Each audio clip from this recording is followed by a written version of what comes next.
Hello बच्चों, कैसे हैं आप लोग। हम लोगों ने कल अनुच्छेद 19 तक की बात की थी और आज उसी स्वतंत्रता के अधिकार में 20, 21, 22 की चर्चा करेंगे। बहुत महत्वपूर्ण है।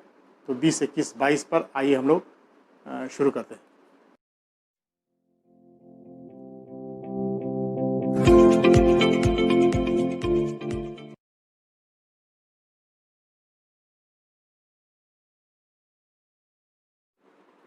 अब हम आते हैं अनुच्छेद 20। बहुत महत्वपूर्ण है, सबको जानकारी होनी चाहिए, आपको भी जानकारी होनी चाहिए। कहीं आपके कभी ऐसी केसेस भगवान न करे आए, लेकिन भी कभी ऐसा हो तो कानून जानना बहुत ज़रूरी होता। अनुच्छेद 20 के तहत पहला है अपराध के लिए दोष सिद्धि के संबंध में संरक्षण। इसमें 3 बातें दी गई हैं। कोई भी अपराध का दोष सिद्ध किया जाने के संबंध में आपको क्या संरक्षण संविधान प्रदान करता है, ये बातें हैं। जिसमें पहला है protection from x post facto law, यानी कोई पूर्व पद प्रभाव कानून लागू नहीं होता है। यानी कहने का अर्थ ये है कि जिस समय आपके ने कोई अपराध किया है, उस अपराध के समय जो कानून के मुताबिक जो सज़ा दी गई है, आपको उसी के तहत सज़ा मिलेगी। अगर उस कृत्य के बाद, जैसे कि याद कीजिए कि निर्भया कांड हुआ था, तो उस समय बलात्कार की जो सज़ा थी वो 7 साल की सज़ा तमाम थी मैक्सिमम। लेकिन आप देखेंगे कि उसके बाद निर्भया कांड हुआ और उसके बाद संसद बैठी, पूरे देश में आंदोलन हुआ, दबाव पड़ा, कानून बनाए गए कि उसमें फांसी की भी सज़ा होगी। ठीक है। तो इसमें जो कानून है, जिस समय आपने ये कांड किया, ठीक है, उस समय अब आप कहेंगे कि निर्भया कांड में के लोगों को तो मौत की सज़ा दे दी गई। ध्यान रखिए, केवल उन्होंने बलात्कार ही नहीं किया था, बल्कि उसकी नृशंस हत्या भी की थी, इसलिए उसको हुआ। बलात्कार की सज़ा उस समय केवल 7 साल की थी। आज की तारीख में मृत्युदंड भी दिया जा सकता। तो ये जो कोई भी जिस समय आप कोई अपराध करते हैं, तो उस अपराध करने के समय जो कानून के मुताबिक सज़ा होगी वही आपको मिलेगी। उसके बाद अगर कोई उस सज़ा में कमी या अधिक की गई हो तो नहीं हो सकता। लेकिन ये ध्यान में रखिए कि सिर्फ ये आपराधिक कानून के लिए है, सिविल के कानून के लिए या कर संबंधी कोई कानून के लिए ये लागू नहीं होता। सिर्फ आपराधिक कृत्य के लिए ही ये protection from x post facto law दिया गया। ठीक है, उत्तर तिथीय कानून है, ये लागू नहीं होगा। यानी कि बाद के तिथि में अगर कोई इसमें बदलाव किया गया तो उसके अनुरूप आपको सज़ा नहीं दी जाएगी, वो चीज़ें आप पर लागू नहीं होंगी। ठीक है। अब दूसरा आइए, प्रोटेक्शन ऑफ डबल जियोपार्डी, दोहरी क्षति। ठीक है, ये दोहरी क्षति यानी एक अपराध के लिए दोहरी सजा नहीं दी जा सकती है। यानी अगर आपने कोई अपराध किया, उसके लिए आप 2 बार सजा नहीं प्राप्त कर सकते हैं। आप इसको बड़ा क्लियर रूप में मैं समझाऊं तो मैं हमेशा कहानी एक सुनाता हूं। पिक्चर एक इसी पे आर्टिकल 20 पर एक पिक्चर बनी और वो बनाया अंधा कानून। अमिताभ बच्चन साहब की फिल्म थी। उसमें अमिताभ बच्चन साहब एक एक पुलिस अधिकारी रहते हैं और वो ऐसा सीन क्रिएट किया जाता है कि जो उन्होंने सार्वजनिक रूप से धमकी दी थी विलेन जो था उसको कि मैं उसको आपको मार दूंगा, और उसी का वो लाभ उठाता है और किसी दूसरे व्यक्ति को मार करके और उसका सर कुचल करके और ये सिद्ध करता है कि उसने उसकी हत्या कर दी, और वो जो है वो छिप जाता है वो, और इनको उसमें सज़ा मिल जाती है। उस को मारने की सज़ा मिल जाती है और उनके फैमिली जो है फिर देखेंगे आप बिल्कुल समाप्त हो जाता है, सब वो आत्महत्या और तमाम चीज़ें कर लेते हैं, जिसकी वजह से उनका पूरी फैमिली बर्बाद हो जाती है। जब वो सज़ा प्राप्त करके काट करके बाहर निकलते हैं तो उनका सिर्फ एक ही मकसद रहता है कि उसको खोजना। अब वो खोजते हैं, चूँकि जानते हैं कि उसकी हत्या तो हुई नहीं है, तो उसको खोजते हैं। सीक्वेंस इतना अच्छा बनाया गया है स्क्रिप्ट में कि वो जो से जज ने उनको ये सज़ा दी थी उसी जज के कोर्ट में खदेड़ते हुए आते हैं और वो वहीं पर उसकी हत्या करते हैं। जज कहते हैं उसको, इसकी इतनी हिम्मत जो है, इसमें अभी भी आपराधिक प्रवृत्ति बची हुई है, इसने फिर से हत्या कर दी, तो इसको पकड़ लो। तो फिर वहीं पर फिर के होता है कि हाँ जज साहब मुझे आप, अमिताभ बच्चन साहब का डायलॉग सब बोले कि आप मुझे पकड़ लीजिए, लेकिन इस व्यक्ति के आप को मारने के एवज में मैं सज़ा भुगत चुका हूँ, मेरा वो वापस लौटाइए, वो समय, मेरे बीवी बच्चे जो इसके कारण मर गए वो सब मुझे वापस लौटाइए। जज ने कहा कि आर्टिकल 20 के तहत ये दिया गया है जजमेंट में कि किसी भी व्यक्ति को एक अपराध के लिए 2 सज़ाएं नहीं मिल सकती है, इसलिए इसे बाइज्जत बरी किया जाता है। इसलिए ये 20 का बहुत अच्छा उदाहरण है, आपको कभी देखना हो तो वो फिल्म देख सकते हैं, अच्छी फिल्म। नेक्स्ट, अपने ही विरुद्ध तीसरा है साक्ष्य नहीं, यानी प्रोटेक्शन फ्रॉम सेल्फ इंक्रिमिनेशन। ये व्यक्ति को दिया गया, अगर व्यक्ति ने कोई अपराध किया हो तो उसको जबरदस्ती गवाही देने के लिए बाध्य नहीं किया जा सकता, उसको कहा जा सकता अपने विरुद्ध साक्ष्य देने के लिए बाध्य नहीं कर सकते। इसलिए देखेंगे इस पर बहुत आरोप भी लगते हैं। पुलिस तो कभी ऐसा होता ही नहीं है कि किसी अपराधी को पूछे कि बेटा तुमने ये मर्डर कैसे किया, कैसे तुमने ये काम किया, तो वो बताएगा, कभी ज़िंदगी में नहीं बताएगा। तो उसके ऊपर बियॉन्ड जाते हैं कुछ, तो आप कहें कि कानूनी रूप से तो वो सही नहीं है, प्रोटेक्शन ज़रूर प्रदान किए गए हैं कि अपने विरुद्ध साक्ष्य ये ढूंढने का काम, साक्ष्य ढूंढने का काम पुलिस का है, जो इंस्पेक्टिंग अथॉरिटी है उसका है, कि साक्ष्य ढूंढना उसका काम है। साक्ष्य के संबंध में बताने का काम व्यक्ति का नहीं है। जो व्यक्ति को अपराधी का आपने आरोप लगाया हो उसी व्यक्ति से पूछे कि आप बताओ, ये आप उसके विरुद्ध नहीं कर सकते हैं, ये आपके वहाँ होना चाहिए। ठीक है, आप ढूंढिए। आप याद कीजिए कि चिदम्बरम साहब को डिफॉल्केशन केस में उन पर आप आरोप लगाए गए, उनको जेल भी जाना पड़ा, उन पर कई आरोप लगे। ठीक है, चिदम्बरम साहब से चाहे वो इनकम टैक्स डिपार्टमेंट हो, चाहे फिर ईडी हो, तमाम लोगों ने उनके इंट्रोगेशन किए और उसके दौरान कहा गया, उन्होंने कहा कि मैंने कुछ नहीं किया, मैंने कोई गलत कार्य नहीं किया, मैंने इसमें मेरा कोई एविडेंस नहीं, आप एविडेंस लाइए। ठीक है, उनसे कई इंट्रोगेशंस किए गए, लेकिन चूंकि उन्हें पता है कि इसमें हमारे विरुद्ध, अपने विरुद्ध हमको साक्ष्य के लिए बाध्य नहीं कर सकते हैं। आप मुझसे पूछताछ कर सकते हैं, मैंने पूछताछ में सारे सवालों का जवाब दे दिया। एविडेंस ढूंढना आपका काम है। ये अपने साक्ष्य ध्यान में रखिएगा, ये बहुत महत्वपूर्ण है। भविष्य में ये इन सब 4 चीज़ों को जानना बहुत ज़रूरी है। तो ये अनुच्छेद 20 के तहत ये बातें दी गई है जो बहुत इम्पॉर्टेंट है।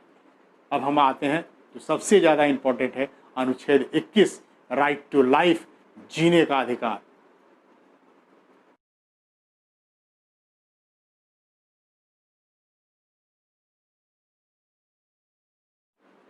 अब जो है ये वो सबसे महत्वपूर्ण है स्वतंत्रता के अधिकार में, अनुच्छेद 21, राइट टू लाइफ, जीवन का, प्राण एवं दैहिक स्वतंत्रता का अधिकार, जीने का अधिकार, राइट टू लाइफ, ये सबसे महत्वपूर्ण है।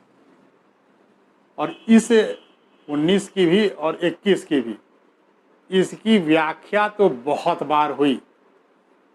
प्राण एवं दैहिक स्वतंत्रता का अधिकार दिया गया आर्टिकल 21 के तहत संविधान में, लेकिन उसकी व्याख्या सुप्रीम कोर्ट ने की, कई वर्डिक्ट्स आए और कई तत्व इसमें जोड़े गए। अगर आप संख्या देखेंगे तो 26, 27, 28, हमको लगता है कि 28 लगभग जरूर होंगे, संख्या बहुत ये गिन नहीं पाऊंगा, लेकिन लगभग जो है मुझे यहाँ तक मुझे याद आ रहा है कि उसमें 28 के लगभग निश्चित रूप से इसमें तत्व सुप्रीम कोर्ट, और लगातार सुप्रीम कोर्ट इसमें जोड़ता ही चला जा रहा है।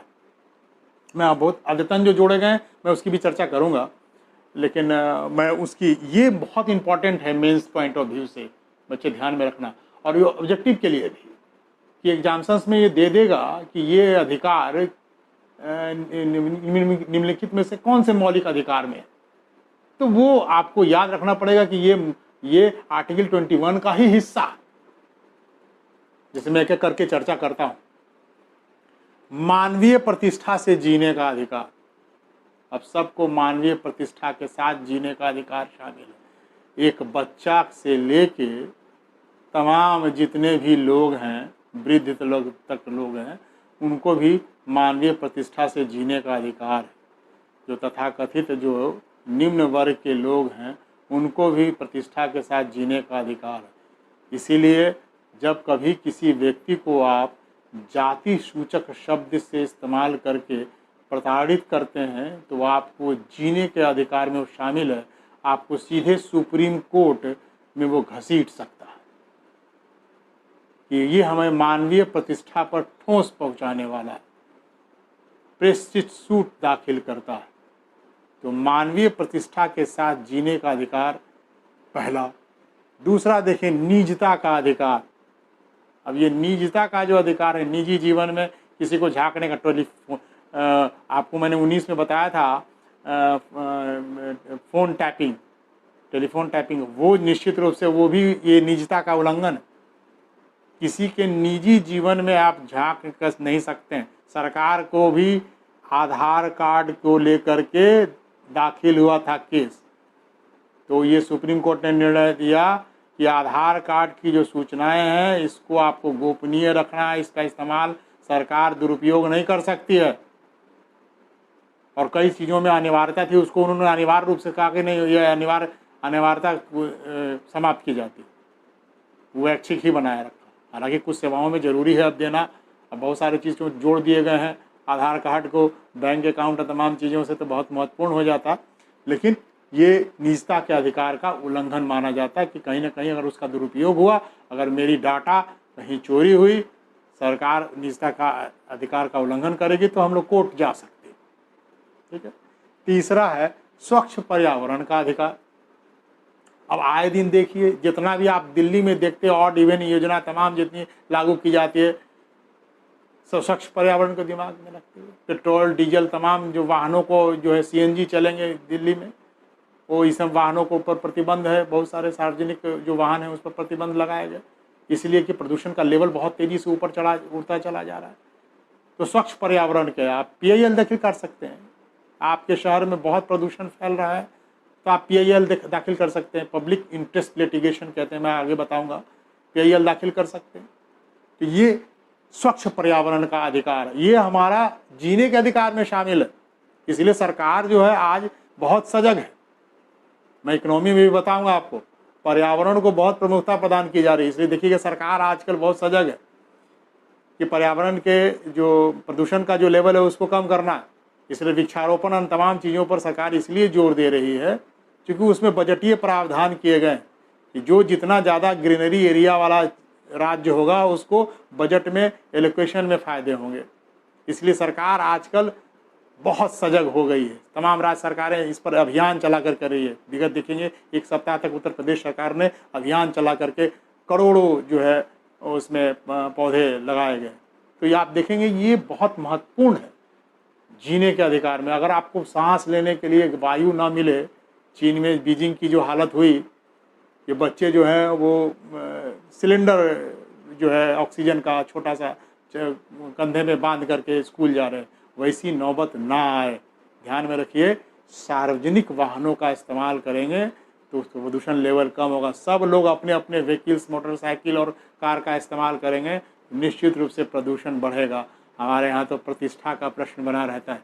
ध्यान में रखिएगा, हम लोग बहुत कार पर बहुत चलते हैं और विभिन्न अलग अलग कारों पर चले तो लोगों की प्रतिष्ठा आप मानते हो, सामाजिक मान्यता हम लोगों ने प्रदान कर रखी है। तो आप देखेंगे ये जो चीज़ें हैं कहीं ना कहीं प्रदूषण को बहुत बढ़ावा देता है। वहीं विदेश भ्रमण का अधिकार, ये जब कब आया, मेनका गांधी बनाम पासपोर्ट कार्यालय के ऊपर केस किया गया था, तो इन्होंने कहा कि विदेश भ्रमण का अधिकार जीने के अधिकार में शामिल है। हो सकता है कि वो विदेश अपनी चिकित्सा करवाने जा रहा हो, तमाम करवाने जा रहा हो, आप किसी को विदेश भ्रमण से रोक नहीं सकते हैं। हाँ, ये दिगर बातें हैं कि कोई डिफॉल्केशन करके, कोई अपराध कर करके कोई भाग रहा हो, वो उसको रोका जा सकता है, अन्यथा किसी को भी विदेश भ्रमण से आप रोक नहीं सकते। ये भी जीने के अधिकार में शामिल है। निःशुल्क कानूनी सहायता पाने का अधिकार, अब गरीब लोग हैं, ठीक है, उसमें परिभाषित किया गया कि अगर कोई गरीब लोग हैं, महिलाएं हैं, बच्चे हैं, वेश्यावृत्ति में संलग्न महिलाएं हैं, तमाम इस प्रकार के जो अनुसूचित जाति, जनजाति या कोई सामान्य वर्ग का लोग है जिसकी आय 50,000 से कम है, तो उन वार्षिक, तो निश्चित रूप से उनको भी निःशुल्क विधिक सहायता प्रदान करने का अधिकार है। अगर उनसे कोई अपराध हो गया हो और उनके पास पैसा नहीं है कि उनको वकील मुहैया कराया जाए, तो सरकार उसको आप एक विधिक सेवा प्राधिकरण है, उसके सेक्रेटरी को लिखना होता है और वो आवेदन करना होता है। सरकार मुहैया कराएगी आपके जीवन की रक्षा के लिए वकील ने, आप उसमें आपके ओर से लड़ने के लिए वो सरकारें खर्च करती है। उसके जितने भी पैसे होते हैं लिपिकीय कार्य के लिए या वकीलों के खर्च के लिए, वो सब सरकार देती है। तो निःशुल्क कानूनी सहायता प्राप्त करने का अधिकार, ये भी जीने के अधिकार में शामिल किया गया। उसके बाद है स्वास्थ्य का अधिकार। देखिए अभी बहुत इंपॉर्टेंट हो गया स्वास्थ्य का अधिकार। देखिएगा सुप्रीम कोर्ट ने इससे इंटरवेन किया कि सबको स्वास्थ्य का अधिकार है दिया। देखिए आप, उन्होंने उत्तर प्रदेश सरकार को, उन्होंने दिल्ली की सरकार को, उन्होंने उधर तमिलनाडु की सरकार को, तमाम केरल की सरकार को, सब जगह आप देखेंगे कि तमाम जितनी सरकारें हैं जो कहीं ना कहीं अव्यवस्था व्यवस्थित रूप से स्वास्थ्य की और चिकित्सा की कोविड-19 के तहत नहीं की, तो उन पर फटकार भी लगाई और उन्होंने दिशा निर्देश जारी किया कि आपको ये काम व्यक्ति के जीवन के अधिकार में वो शामिल है, आपके लिए ये काम करना होगा। साथ ही राज्य में रहने के लिए आप न बाध्य कर सकते हैं, न राज्य के बाहर जाने के लिए कर सकते हैं, न राज्य के अंदर रहने के लिए कर सकते हैं। ये जो चीज़ें हैं, व्यक्ति की मौलिक स्वतंत्रता है, अपने खुद ही स्वतंत्र है, वो जा सकता है। आप उसको बाध्यकारी नहीं बना सकते हैं, आने के लिए बाध्य भी नहीं कर सकते हैं, ऐसा नहीं है। आप देख रहे होंगे पिछले दिनों कितनी कठिन समस्या उत्पन्न हुई, खासकर बिहार और उत्तर प्रदेश के माइग्रेशंस में, माइग्रेटेड को लेकर के। तो ये सब चीज़ें जो हैं वो जीवन के मौलिक अधिकार में शामिल है। इसके अतिरिक्त है सार्वजनिक रूप से आप फांसी नहीं दे सकते हैं किसी को, या सार्वजनिक रूप से आप हथकड़ी लगा करके किसी को नहीं ले जा सकते। हाँ, ये दिगर बातें हैं कि कोई अपराधी इस प्रकार का व्यक्ति है जो दूसरे के दूसरे के जीवन को नुकसान पहुंचा सकता है, उनको मार सकता है, तो उसको हथकड़ी लगाई जाती है। अन्यथा किसी को भी अब हथकड़ी नहीं लगाई जाती है, हाथ से पकड़ कर ये इस प्रकार कर लेकर के ले जाया जाता है। तो ये भी उसके अंतर्गत दिया गया है। और इसके अतिरिक्त आप देखें जो इन दिनों शामिल किया गया, एक बात और, अच्छी निद्रा का अधिकार वो भी है। क्या खलल नहीं डाल सकते हैं, किसी को नींद आ रही हो तो आप, अच्छी निद्रा का अधिकार है, उसको आप किसी को उसमें खलल पैदा करते हैं तो वो जीने के अधिकार में शामिल है। क्योंकि अगर किसी को नींद अच्छी नहीं आए तो उनका बीपी हाई होगा, हार्ट अटैक हो सकता है। तो ये सब चीज़ें शामिल करते हुए ये समय समय पर केसेस हुए हैं और इन केसेस पर वर्डिक्ट आए हैं सुप्रीम कोर्ट और हाई कोर्ट्स के, जो कि इसमें समाविष्ट किए गए कि ये सब चीज़ें जीने के अधिकार में शामिल है। तो इन सब को ध्यान में रखना। अभी जो हाल में दो चीज़ शामिल हुआ वो है LGBT वाला जो चीज़ है, समलैंगिकता का जो अधिकार है, उसको सुप्रीम कोर्ट ने माना। पहले ये जो कानून थे समलैंगिकता वाला, जो IPC की धारा 377, IPC की धारा 377, ये समलैंगिकता था। इस पर जो है 10 वर्ष की सज़ा थी और इस कानून के तहत समलैंगिकता वाला कोई भी इस प्रकार का यौन क्रिया में संलिप्त माना जाता था तो उसको इस प्रकार का कृत्य को आपराधिक माना गया था, जिसको सुप्रीम कोर्ट ने इसको ख़त्म किया। और इस संबंध में नाज फाउंडेशन जो है वो उसने एक NGO है जिसने जो ये काम करती है इन लोगों के लिए, उस फाउंडेशन ने केस किया था और इस पर सुप्रीम कोर्ट की जो वर्डिक्ट आई कि भाई इसको मान्यता प्रदान की गई कि कोई भी जीने के अधिकार में शामिल है, वो किसी के साथ रह सकता है। तो इसमें इन्होंने यौन वाले पक्ष को जो था उसको उन्होंने स्थगित रखा, कहा मेरे जीने के स्टाइल में शामिल है, तो वो जीने के मैं किसी के साथ खुश रह सकता हूँ, तो इसको मान्यता प्रदान की गई। LGBT जो लेस्बियन और गे और बाइलिंगुअल और टी से ट्रांसजेंडर, ये 4 जो थे श्रेणियाँ, इनको इन्होंने मान्यता प्रदान की। सुप्रीम कोर्ट ने उनको कहा कि ये जीने के अधिकार में शामिल है। ये एग्जाम्सन में पूछा जा सकता है कि धारा 377 377 को समाप्त किया गया IPC की धारा को, और उसको गैर कानूनी अब दर्जा दे दिया गया, क्या उसको हटा दिया गया और अब इसको मान्यता प्रदान कर दी गई है। इसके अतिरिक्त जो लेटेस्ट वन जो आया वो है राइट टू यूथनेसिया, यानी इच्छा मृत्यु का अधिकार। मैं उसको भी लिख देता हूँ। समलैंगिकता, ये याद रखिएगा, ये आने वाले एग्जाम्सन में पूछा जा सकता है। ये लेटेस्ट वन है दोनों, इसलिए एग्जाम्सन में पूछा जा सकता है।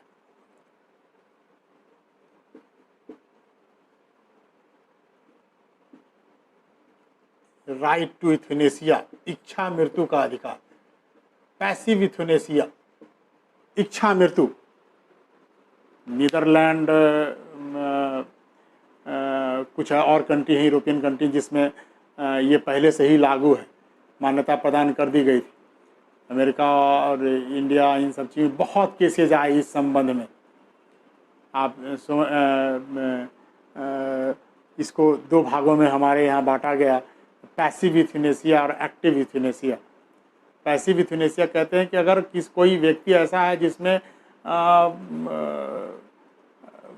चिकित्सक ने कह दिया कि अब ये जीवित नहीं रहेंगे, कुछ अवधि के लिए ही हैं, तो ये कष्ट में हैं, अब ये जीवित किसी भी दशा में अब ये नहीं रह सकते हैं और यहाँ चिकित्सीय में नहीं रखा जा सकता, तो अगर परिवार वाले की इच्छा हुई और उनकी इच्छा हुई, अगर वो समझने की क्षमता है, तमाम है, अगर वो कह सकते हो तो वो कहेंगे, नहीं तो उनके परिवार वाले को लिख के देना होगा।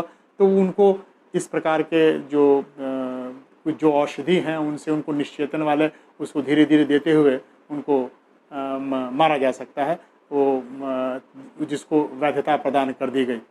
ठीक है, तो इसको आपको ध्यान में रखना है, इच्छा मृत्यु के अधिकार को।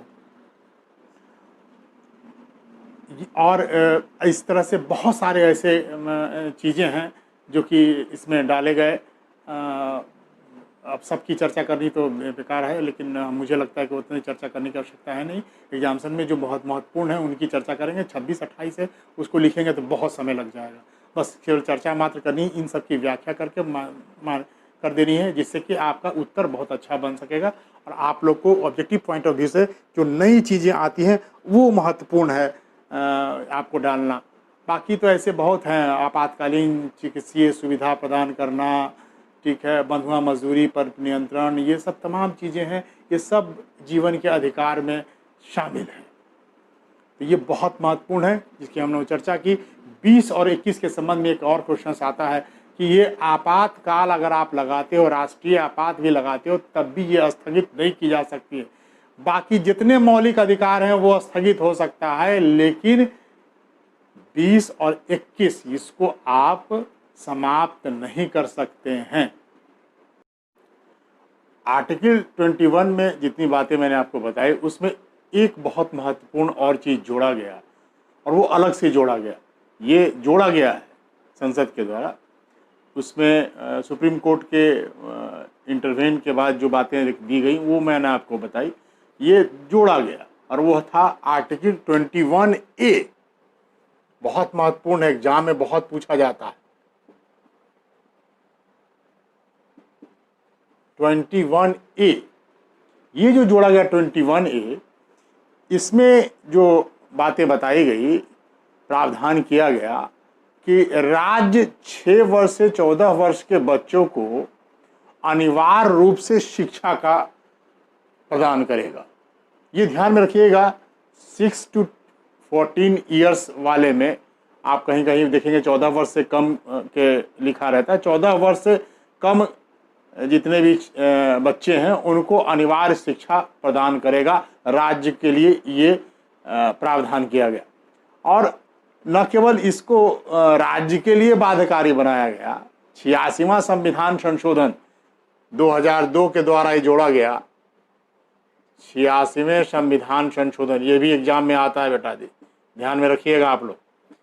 86वें संविधान संशोधन 2002, 86 कॉन्स्टिट्यूशनल अमेंडमेंट एक्ट 2002 के द्वारा इसको जोड़ा गया।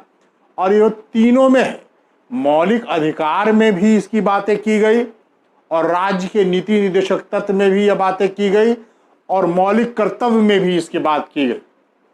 21A कर करके इसको राइट टू लाइफ में जोड़ा गया।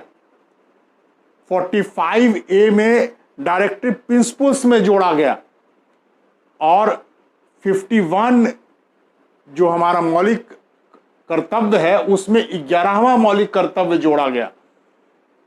उसमें राज्य के लिए प्रावधान किया गया कि ये बच्चों का अधिकार होगा कि वो शिक्षा का अधिकार होगा, उसको ये मौलिक अधिकार में दे दिया।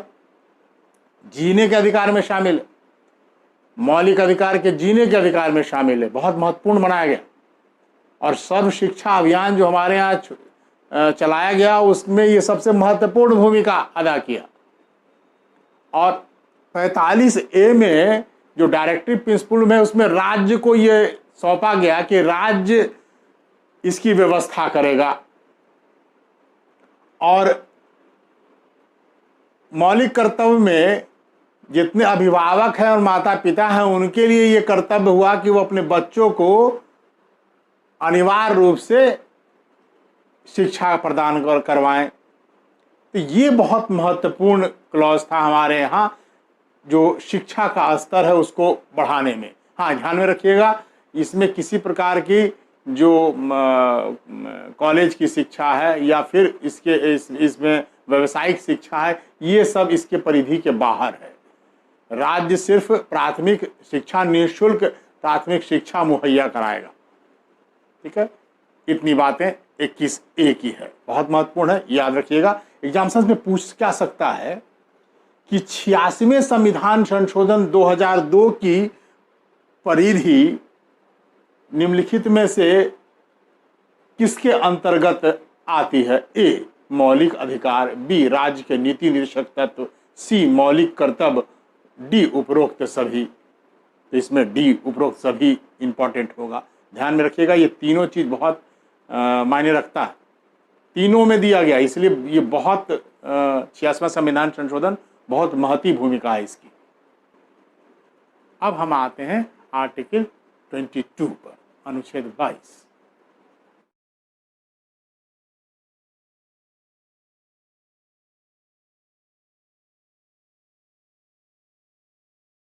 अब आते हैं अनुच्छेद 22 पर। इसमें निरोध एवं गिरफ्तारी के संबंध में संरक्षण प्रदान की गई है। प्रिवेंटिव डिटेंशन एक्ट जो है इसको कहते हैं निवारक निरोध कानून, बहुत महत्वपूर्ण है। इसमें दो बातें हैं, दंड जो है वो साधारण जो कानून के तहत दंड प्रदान किए जाते हैं, एक निवारक दंड कानून है, दो तरह के कानून हैं। तो ध्यान में रखिएगा, दंड जो है वो जो दिया जाता है जिसमें अगर आपने कोई अपराध किया है तो साधारण दंड जो आपको दे दिया जाए। अगर आपने कोई कृत्य ऐसा किया, आपराधिक कृत्य किया, उसमें दंड, कठोर दंड प्रदान कर दी गई। लेकिन अगर आपने उसमें ट्रायल चला, उसमें कोर्ट ने आपको सजा दी, लेकिन अगर आपको बिना ट्रायल के ही सजा दे दी गई, विगत जो आपने कार्य किए हैं, आपकी क्या प्रवृत्ति रही है, इसको दिमाग में रखते हुए आपको प्रिवेंटिव डिटेंशन एक्ट के तहत गिरफ्तार कर लिया जाता है। यानी कि अपराध की प्रत्याशा में गिरफ्तार करना, कि अगर आपको गिरफ्तार नहीं किए तो आपसे ये अपराध हो जाएगा, उसमें गिरफ्तार कर लिया जाता है। तो इसमें ध्यान में रखिएगा, अपने देश के नागरिकों और विदेशियों के बीच में थोड़ा फर्क किया गया। ठीक है, विदेशियों के साथ तो थोड़ा इसमें कठोरता और बरती गई है, लेकिन देश के नागरिकों के साथ थोड़ी सी कम कठोरता है, तो ध्यान में रखना है। लेकिन हाँ, इस प्रिवेंटिव डिटेंशन एक्ट के तहत एग्जाम्सन से जो पूछा जाता है क्वेश्चंस, कि किसी व्यक्ति को प्रिवेंटिव डिटेंशन एक्ट के तहत कितने अवधि तक गिरफ्तार करके रखा जा सकता है। तो ये अधिकतम 3 माह तक आप किसी व्यक्ति को प्रिवेंटिव डिटेंशन एक्ट के तहत गिरफ्तार कर सकते हैं।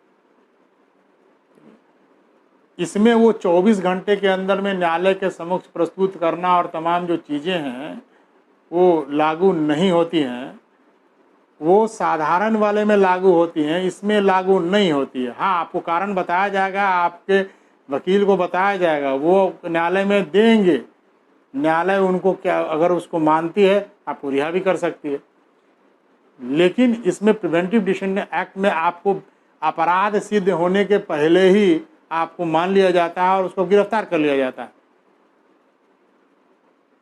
अगर कोई व्यक्ति, जैसे बहुत है माननीय, तमाम कई लोग ऐसे हैं, मैं मानता हूँ कि कई धार्मिक जो नेता सब हैं वो आग उगलते हैं इसमें, ठीक है। तो उन लोगों के मान लो कि किसी जगह दंगे हुए और वहाँ पे जाना है, वहाँ पर अगर उनका भाषण हुआ तो निश्चित रूप से और दंगा भड़केगा। तो आप देखेंगे कि जो वहाँ के डीएम हैं वो पहले ही उनको राज्य में घुसने से मना कर देते हैं, वो अपने ज़िले में घुसने से मना कर देते हैं और उनको गिरफ्तार भी कर लेते हैं। तो इस तरह से अगर किसी को अभिव्यक्ति की आज़ादी है लेकिन यहाँ पर युक्त प्रतिबंध दिखाई पड़ता है तो वहाँ पर रोक दिया गया,